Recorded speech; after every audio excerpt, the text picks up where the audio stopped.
Yo, this is 50 McVeigh, that D12 representing. You're listening to Torrent This with D12, dog, and this is how it be, and this is how it's always going to be. Perfect. And now I'm joined on the line by a man who really needs no introduction. He's a member of one of hip-hop's most successful and recognisable groups, whose biggest hits include the likes of Flight Music, My Band, and Purple Hills. And they'll be performing this Sunday night at the Bended Elbow in Geelong. I'm, of course, talking about D12. And I'm lucky to be joined on the line by Swifty McVeigh. Swift, thanks for your time, man, and how's things? Oh, yo, what up, man? Thanks for having me, man. It's my pleasure to be up here in full effect. Apparently you're bowling at the moment? Oh, yeah, man. You know, we got some unwind time. I'm over here showing these brothers how to do it on the lane. I'm assuming you're winning, yeah? You know what? I can say I'm like in second place. Oh, okay. That's better than nothing. Hey, please tell me you're videotaping this, because I would love to see Bizarre bowling a gutter ball. You know what, man? I'm going to get somebody to go ahead and videotape it now that you mention it, but it's going to look real ugly for the people I'm battling. How are you finding Australia this time around, man? I imagine this wouldn't be the first time you've been down here. I mean, it's cool, man. I mean, no, this is like my third time over here. It's been a while since I've been back over here, man, and it's real cool because we able to hit places that we never been before. So that's a great feeling, man. The vibe is real good. Yeah, you've got a pretty hectic schedule at the moment. I mean, yesterday was the only day you guys really had off on this whole tour. So what did you guys get up to? I mean, you know, we went out to a pretty cool restaurant, man, and kicked it at a few clubs and bars and met some cool people, man. You know, just unwind a little bit. What does Swifty McVeigh have when he goes out for dinner? Oh man, I eat salmon. Yeah. You know what I'm saying? Some salmon or a good fish dinner. You know what I'm saying? One thing people don't really know about me, I don't eat beef At all. I only eat beef when it comes to hip hop or some MCing. So if they want to go there, then we can go there on that tip. You know? But as far as on the dinner table, I eat all type of fish and chicken and turkey like that. Yeah. Will you guys be staying around at all after the tour wraps up? Well, man, we got things to do, man. We gonna be heading back, man. We got a mixtape and we got an album that we got to continue to work on, man. So yeah. You know, once we leave here, man, we gonna go back to the States and get back to work. Always work. Do you guys tend to stick it together most of the time whilst you're on tour, or do you just take any opportunity to get away from each other and do something on your own? You know what? Most of the time we do stuff as a unit, man. You know what I'm saying? When everybody is tired or having a little downtime when they sleep, whatever, one of us might get up and go out and sightsee by ourselves. But for the most part, we all move as a unit. I can only assume money isn't exactly a concern for any of you guys anymore. So do you just do these tours just for fun and to give back to the fans who have stuck by you through the years? I mean, it's like this, man. It's for both parts. I mean, my thing is this. I don't look at touring as a job, man. Yeah.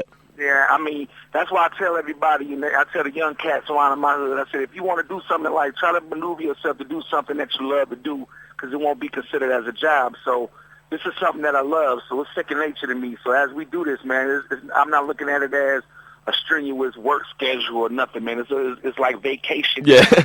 Sightseeing and actually doing what you love to do all in one. That's what everyone wants to do, man.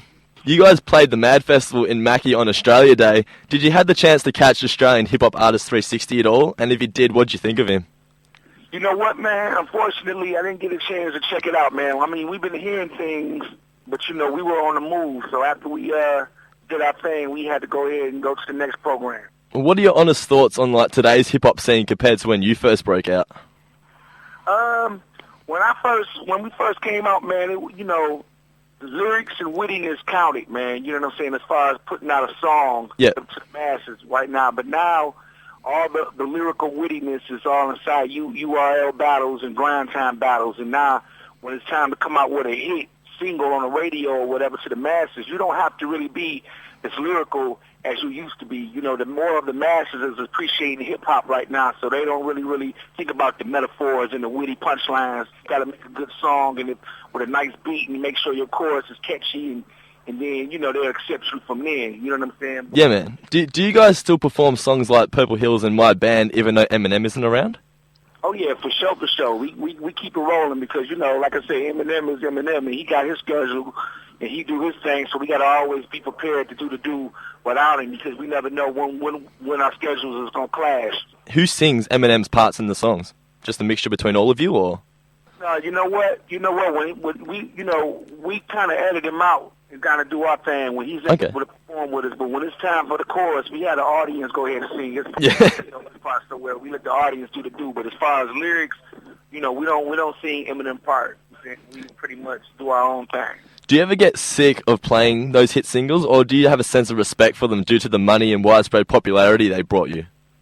No, I don't get sick of it, man, because if it wasn't, for those songs right there, we wouldn't be doing what we do. So it is a level of respect. I respect them songs highly, man, and I want to thank the fans for embracing them songs, because if it wasn't for the fans, we wouldn't be doing the do. So when them songs come on, I always got a higher level of respect for them. I always will.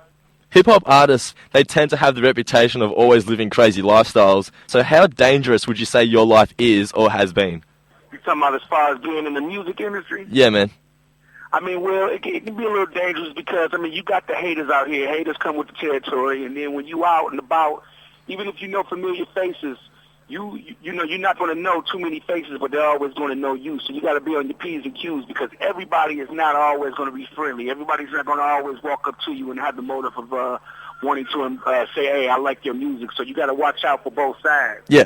Do you ever get morons just walking up to you in public and taunting you just because you're Swifty from D12? No, you know what, man? I love my fans. I love my fans with everything in me, man. And like I said, if it wasn't for them, I wouldn't be here. You know what I'm saying? So I'm always willing to give thanks and pay homage to the people who respected our music. Because, like, when artists get in the game and they want to be recognized, they want to be heard, and it could be a point in time in their life where they're never heard, they're never recognized again. People can forget about them if they're not on their P's and Q's. So they're going to have to embrace that moment every chance they get. So whenever I'm confronted by fans out in the streets, you know what I'm saying, no matter how I feel, man, I always feel a level of thank you for letting me know that you love this music, and I always want to be able to give back. That's good, man. You yourself, you've already released solo LPs. Are we likely to see any more in the future? Oh yeah. I got six solo LPs right now. If you check on iTunes and look up Swifty McVeigh, you're gonna see a whole bunch of projects on. I always tend to bring out a project maybe like once a year, or maybe 2 projects a year. We always in work mode, whether we doing the group stuff or solo stuff. So Canava doing solo stuff, Busy doing the solo stuff. And we just staying on our toes, man. You know what I'm saying? The work never ends. How much of your spare time now is spent working on fresh material as opposed to just relaxing and enjoying the life you've made for yourself? Well, as far as getting into the studio, we really have to wait until our off day so we can have a lot of time to unwind and do what we need to do in the studio. So when it's showtime, you know what I'm saying, we really concentrate on the shows, and when it's time to write, maybe, when we travel into the next city, whatever, I'm always thinking or bringing up some lines in my head that I can keep under the vault till the time to go to the studio. But we pretty much wait for that off day so we can have some hours to go in there to do what we need to do, because when it's showtime, we just need to concentrate on that. And pretty much we won't always have the time that we want. Yeah. You know what I'm saying? It's going into the studio unless it's a 2 or 3 hour thing. But when I get in the studio, I like to get it in, man. I like all day sessions. Yeah. So I like to stay in the lab and make sure things is together. Who do you think's the hardest working in D12? All of us are hard workers. And I mean, I don't think there's any laziness when it comes to going into that studio. I mean, when everybody's chilling doing what they got to do, we always find time to come back and work, man. You know what I'm saying? I mean, if somebody can't make it to the studio at that time, they're always willing or build or create a window for them to come back to add their stuff on what they missed from the last sessions, you know what I'm saying? But I don't think there's any laziness going on when it's time to go in the studio. Everybody is pretty much prompt and ready to go, no matter who initiates it. Do you think in the foreseeable future that the complete D12, with Eminem included, will release a new album much like Devil's Night and D12 World? Oh, yeah, we sure will, man. We still got the same flavor. We still got the same formula, man. Even though we done been through a lot going on, you know what I'm saying? We when we get together, man, it's a certain energy that we bounce off of each other, man, to where we got to keep that same style. We can't even jump out of that element if we try. Because of who we are. So when we get together, man, you just expect that same Devil's Night feel with a little bit more edgy seriousness going on, because, of course, we've been through a lot, but we still like to have fun. We still going to kick that lyrical hot lava for you.